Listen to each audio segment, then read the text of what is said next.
Momen pilu wanita dapat kabar sang ayah meninggal di kampung halaman. Ayah adalah cinta pertama anak perempuan, kasih sayang dari sosok ayah tidak akan bisa digantikan dengan siapapun. Kehilangan sosok ayah bagi anak perempuan tentunya akan sangat menyakitkan. Seperti unggahan akun TikTok Aryae, ia membagikan momen seorang anak perempuan yang merupakan perantau kehilangan sosok ayahnya.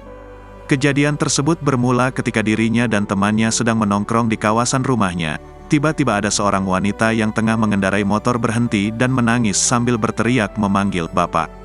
Ternyata wanita tersebut menangis lantaran diberitahu bahwa ayahnya telah meninggal dunia. Dirinya mendapatkan panggilan video call dari keluarganya yang berada di kampung. Melihat kejadian tersebut, warga sekitar menghampiri wanita itu dan berusaha menenangkannya.